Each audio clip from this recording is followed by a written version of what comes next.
Hello my dear students, on today we are discussing fourth part of our lecture series Physiology of Hearing. In my previous lecture we have discussed cortical cell and the hair cell excitation. On today we are discussing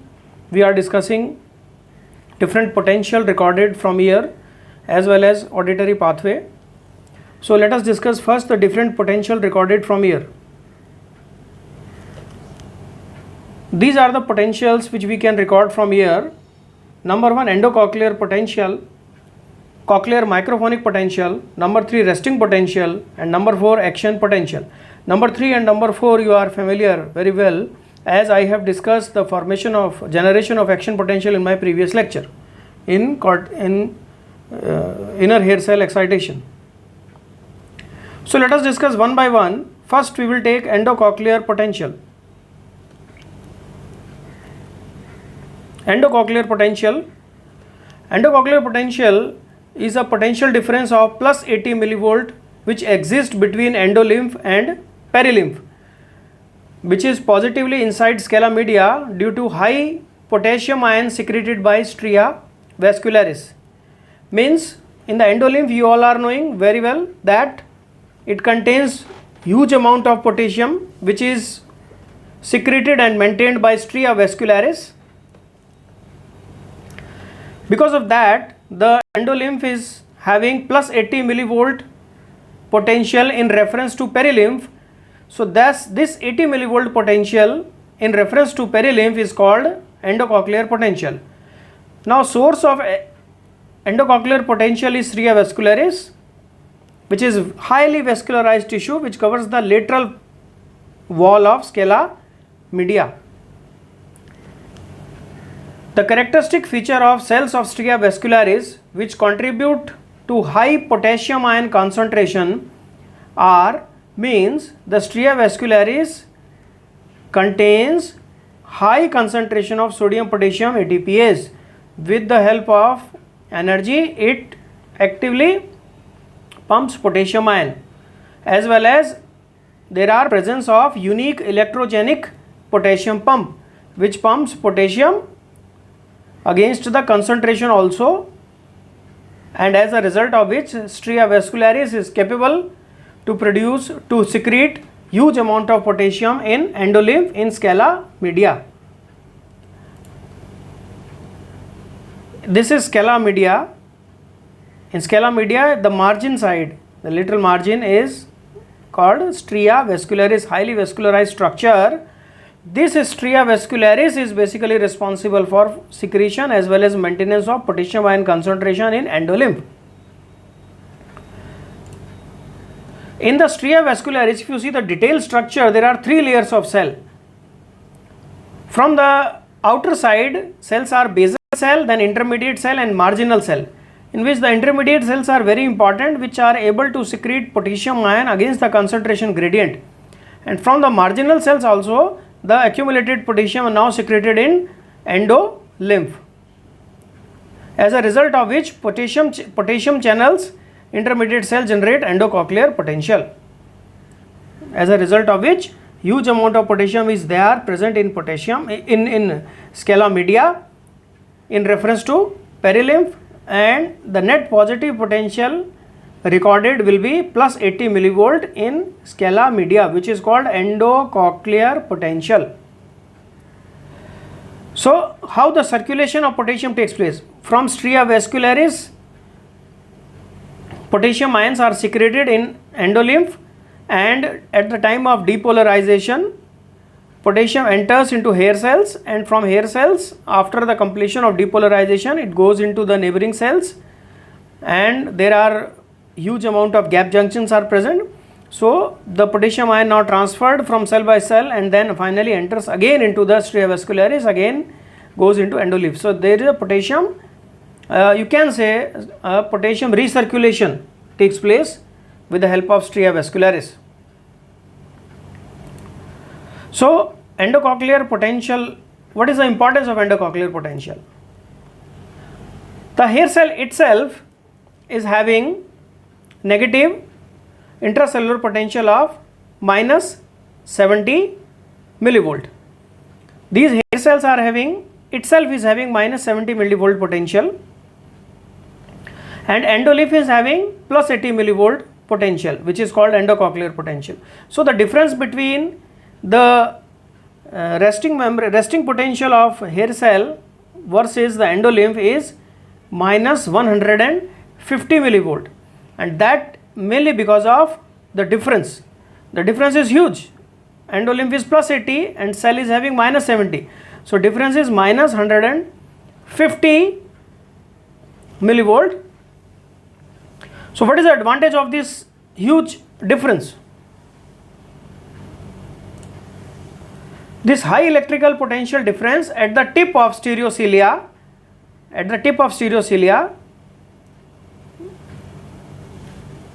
sensitize the cell in extra amount, thereby it increases its ability to respond to very slightest sound, because it is highly sensitive now, because the difference is very high. The cilia becomes very sensitive to very slightest amount of sound. This is the importance of the plus 80 potential, endocochlear potential. So next is our cochlear microphonics. The second one is cochlear microphonics. So first of all, how we can record cochlear microphonics? CP is recorded extracellularly, that is between an active electrode placed in scala media, means we placed an active electrode in scala media and an indifferent electrode placed outside the ear or anywhere into the body or in scala tympani. The potential recorded is called cochlear microphonics. This cochlear microphonics is similar to generator potential because it has no refractory period. It does not obey all and none law.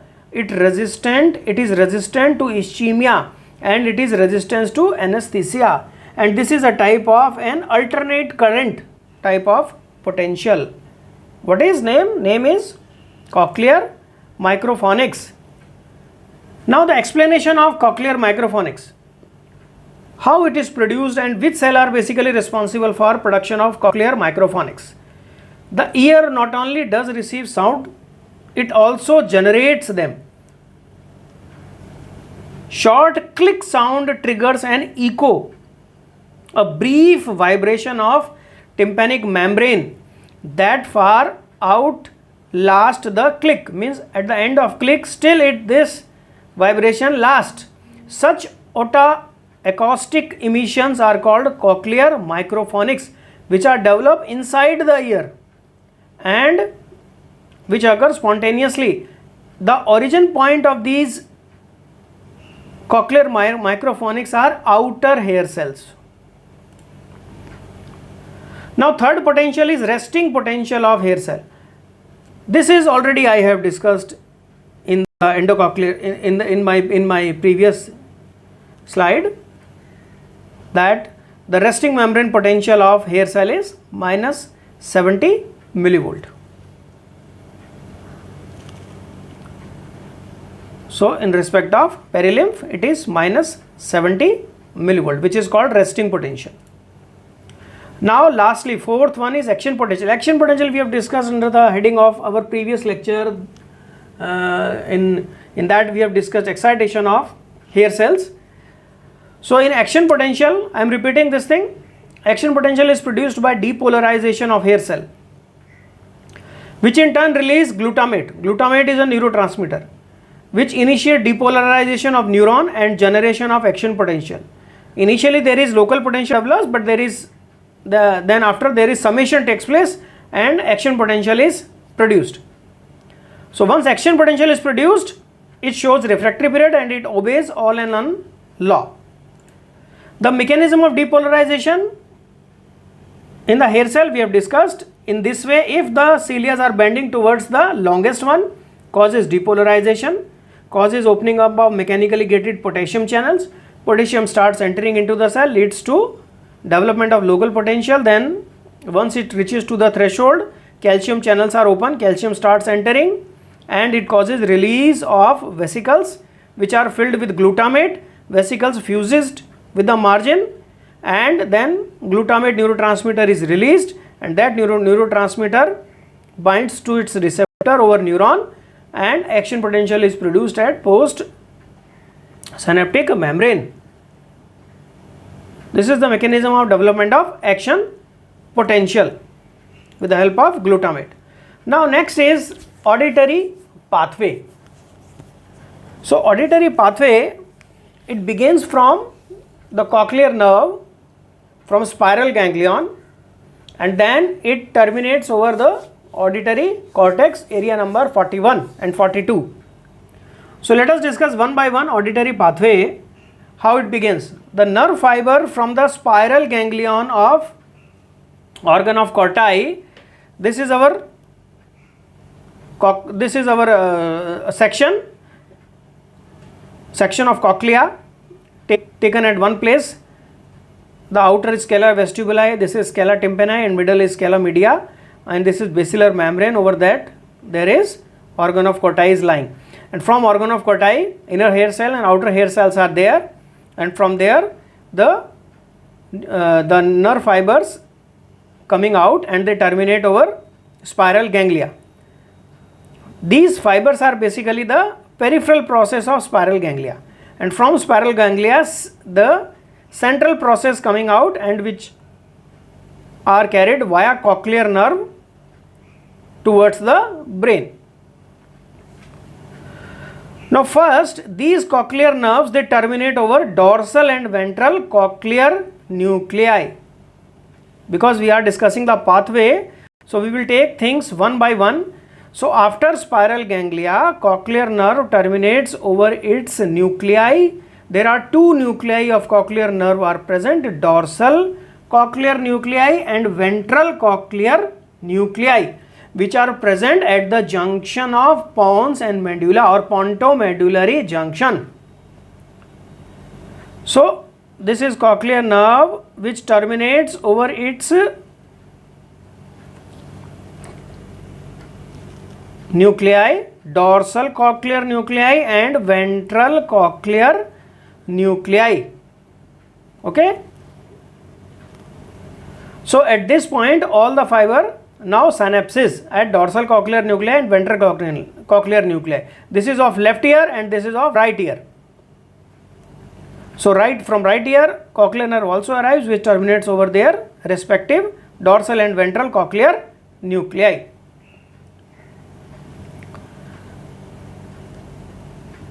Now from ventral cochlear nuclei, listen here carefully, from the ventral cochlear nuclei, some of the fibers, very few fibers go straight away on the same side. Majority of fiber, they crossed over to the opposite side and then proceed upwards and terminates over superior olivary nuclei. These are second order neurons. I am repeating once again, from ventral cochlear nuclei, some of very few fibers, they proceeds in the same side to the superior olivary nucleus. Majority of fiber crosses to the opposite side and then proceed upwards and then terminate over superior olivary nucleus over contralateral side. So these are second order neurons.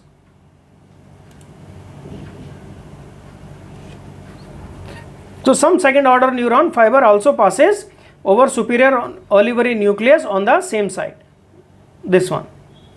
Very few proceeds upwards on the same side, but majoritarily they are crossed on the opposite side and then mixed with the opposite side ventral cochlear nuclei fibers and then proceed upwards and then terminate over superior olivary nucleus.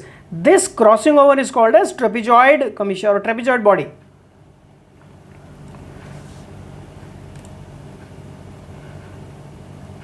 Now, from superior olivary nucleus, fibers proceed upwards towards the pons, and in the pons they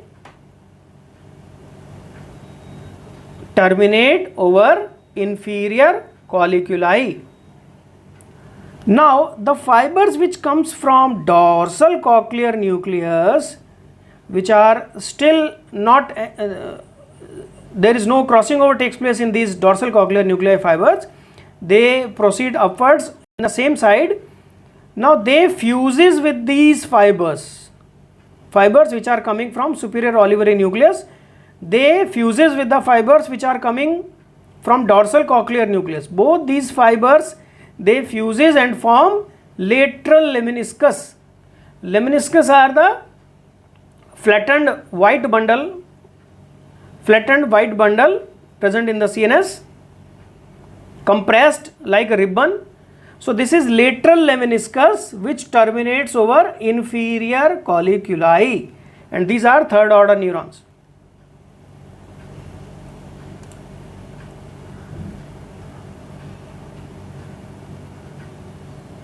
Now fibers coming from superior olivary nucleus and dorsal cochlear nucleus, they fuses and they forms lateral lemniscus, and this lateral lemniscus terminates over inferior colliculus. Now from inferior colliculus, fourth order neuron arrives, and these fourth order neuron, they terminates over in the thalamus. In the thalamus, you all are knowing there is medial geniculate body present. So these fibers, fourth order neurons, now terminates over medial geniculate body. Some of them cross to the opposite side and some on the same side over medial geniculate body. Now from medial geniculate body of thalamus, fifth order neurons arrives, and this pathway proceeds by the way of auditory radiation. From medial geniculate body, there is auditory radiation.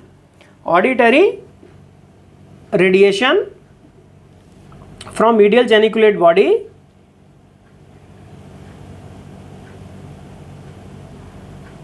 and that auditory radiation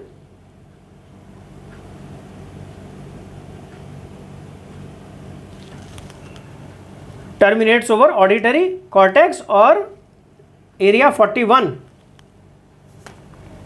which is present in the superior gyrus of temporal lobe.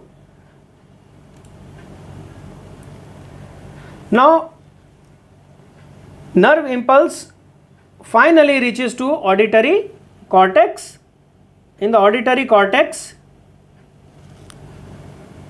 which perceives the sound, which interpret the sound, loudness, pitch, direction, etc. So I am repeating once again, from cochlea, cochlear fibers arrives from spiral ganglion, the central process of spiral ganglion, they proceeds towards the brain. So this is our cochlear nerve, and from cochlear nerve there are two nuclei, dorsal cochlear nuclei and ventral cochlear nuclei. So fibers terminate over dorsal and ventral cochlear nuclei. Some of the fibers of ventral cochlear nuclei, they crosses in the opposite side. You can say majority of fiber crosses to the opposite side, and then they terminate, they goes to ventral cochlear nucleus, they fuses with or joins the fibers of ventral cochlear nuclei of opposite side, and then they proceed upwards to the superior olivary nucleus.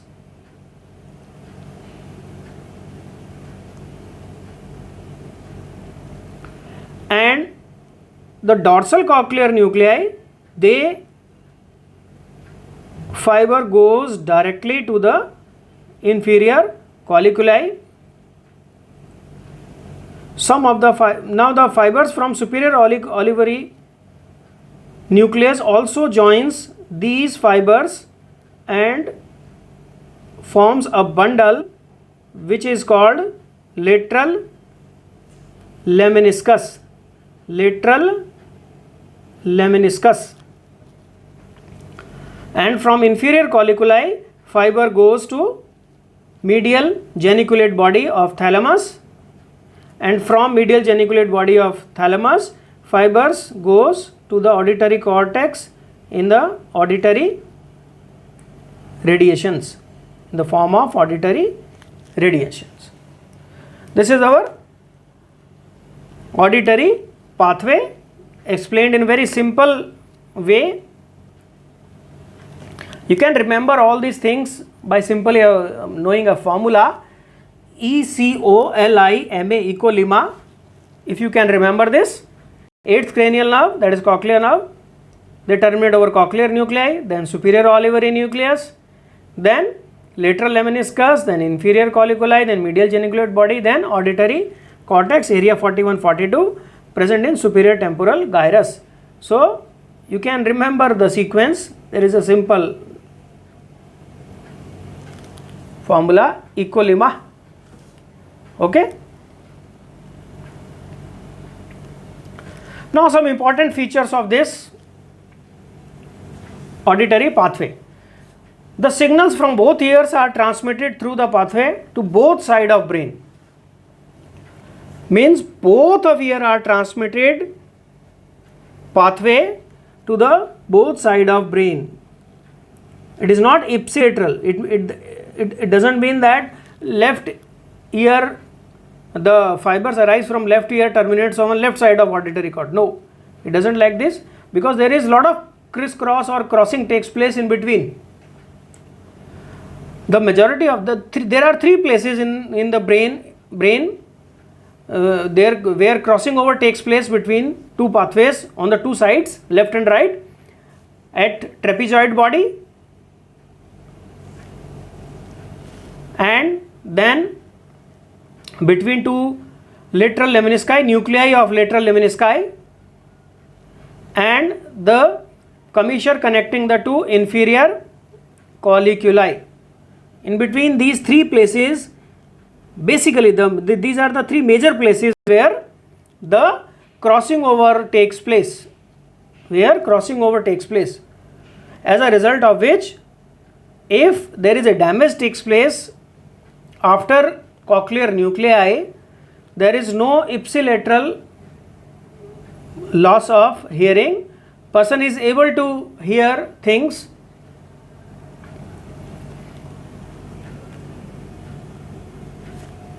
now. You can see in this diagram also, if the lesion takes, there is, first of all I will tell you in this diagram the crossing over. This is crossing over number 1. This is crossing over number 1. This is crossing over number 2 at the lateral lemniscus, the nuclei of lateral lemniscus. This is nuclei, this is second nuclei. There is crossing over takes place at this level, and in the lower side, in this one, ventral cochlear nuclei of other side, there is crossing over takes place. There is crossing over takes place between this lateral lemniscus, the nuclei of lateral lemniscus, and there is crossing over also there between the inferior colliculi. So because as a result of which, if there is damage takes place at this side, there is no unilateral hearing loss. Same thing here. If there is damage occurs to this place or this place or even this place or even this place, there is no unilateral, because if, suppose, giving you one example, if damage takes place at this area, fibers are already, majority fibers are crossed there and they goes to the auditory cortex, which is able to perceive the sound. If damage takes place to this area, there is lot of fibers which are going crosses to the opposite side and goes to the brain. So there is no unilateral damage to perception of hearing. But if damage takes place at this place, cochlear nerve, at this place there is no crossing over takes place yet. So there is unilateral hearing loss takes place if damage occurs at cochlear nerve. Okay.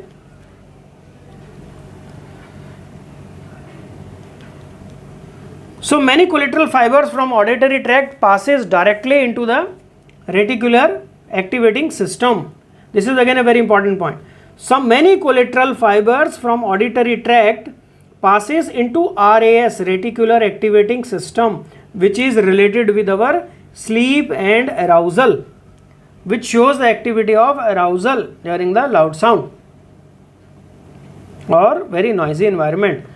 The system projects diffusely into the brainstem and downwards into the spinal cord, activates entire nervous system in response to loud sound. Now many collateral also goes to cerebellum, which also activate instantaneously in event of sudden noise. Now regarding auditory cortex lies on the superior part of temporal gyrus or superior temporal gyrus. It extends onto the lateral side of temporal lobe. A portion of primary auditory cortex which called planum temporale. It is a portion of primary auditory cortex. It is bit larger in the left side in comparison to right cerebral hemisphere, and it is on those person which are right handed, and particularly there are the person who are doing work of related with the musical instruments or music. So in right handed person, left hemisphere is dominant. So same thing happens with the auditory cortex also. That area is called as planum temporale. Now auditory cortex has two subdivisions: primary auditory cortex called area 41, 42 and auditory association cortex or secondary auditory area 22, 21 and 20. So we will discuss one by one. Primary auditory cortex is located on the superior surface of temporal lobe. This is also called area A1, auditory area 1. The primary auditory cortex is having tonotopically tuned. The same tonotopically arrangement is seen in the entire auditory pathway in medial geniculate body, in the lower part also. In the basilar membrane, you are knowing that tonotopically arrangement of basilar membrane is there. So same tonotopical arrangement is also present over primary auditory cortex. High frequency is represented more medially and low frequencies are being represented more laterally, which is help in the discrimination of frequency, understanding and discrimination of frequencies of sound. So primary auditory cortex is directly excited by projections from medial geniculate body, whereas the association areas, the areas A2, are excited by impulses from primary auditory cortex as well as some projections coming from thalamic association areas adjacent to medial geniculate body. Okay, so primary is directly excited with medial geniculate body, whereas secondary is the information coming from primary as well as the thalamic association areas nearby to medial geniculate body. Primary auditory cortex integrate, process the complex auditory signals included language comprehension. This is superior temporal gyrus. This is area number 41 or primary auditory cortex, area 41 or 42, nearby this 42. Okay. Area now association areas or auditory association areas, area 21 and 20. These areas are tuned in the middle and the inferior temporal gyrus, and they are concerned with the interpretation of and integration of auditory impulses. Integration of auditory impulses, middle, it is present over middle as well as on the inferior temporal gyrus, area 21 and area 20, and their role is interpretation and integration of auditory impulses. Now lesion of these areas impairs the auditory short-term memory, impairment of short-term memory without impairing the visual memory. Now area number 22 or also called as Wernicke's area, it is located superior temporal gyrus behind area 41 and 42. This is Wernicke's area or area number 22. What is the role? it is concerned with comprehension, interpretation and understanding or meanings of auditory and visual information. So it is concerned with processing of auditory signals related to speech or spoken or written speech. Now certain questions being asked, I will discuss one by one. What are the function of auditory cortex? Auditory cortex does following function: perception of sound frequency, discrimination of different pitches of sound. Second, judging the intensity of sound, analysis of different properties of sound, as well as the direction of sound. What is the effect of removal of primary auditory cortex in human beings? Total destruction of primary auditory cortex greatly reduced ability of hearing of person, whereas removal of primary auditory cortex only on one side has little effect on hearing, as I told you in my auditory pathway, because there are many cross connections present in between. 3 I have discussed in auditory pathway, cross connections. Now third question, what is the effect of lesion of association areas? Removal or lesion of auditory, only auditory association areas, not the primary auditory cortex, decreases person's ability to discriminate between tones, interpret simple pattern of tones, means meanings will not going to be interpreted by person. Though person is able to hear the sound, but it is unable to interpret the meaning. So finally this is our complete pathway. I have discussed the lesion, I have also discussed at various places, okay, at this level, at this level, at this level. SON also very important. SON ko you should read. SON, superior olivary nucleus, it has many role. One role is it helps in the direction, in detecting the direction of sound, as well as some acoustic reflexes are also are done with the help of superior olivary nucleus, and even maskings are also done. Masking of means person is unable to hear its own sound during talking, and that is done by masking, and that masking is done by superior olivary nucleus. So this is also very important, superior olivary nucleus. So thank you students, I have discussed the auditory pathway. In my next lecture I will discuss the different theories. One theory I have already discussed in my part 3 lecture, but in next I will discuss this thing in detail, the different theories given to understand the discrimination of sound, frequencies, loudness, and also we will discuss some applied aspects like the conduction deafness and nerve deafness, and the method for measuring this or interpreting or diagnosing the conduction deafness and nerve deafness. So thank you very much. Thank you students.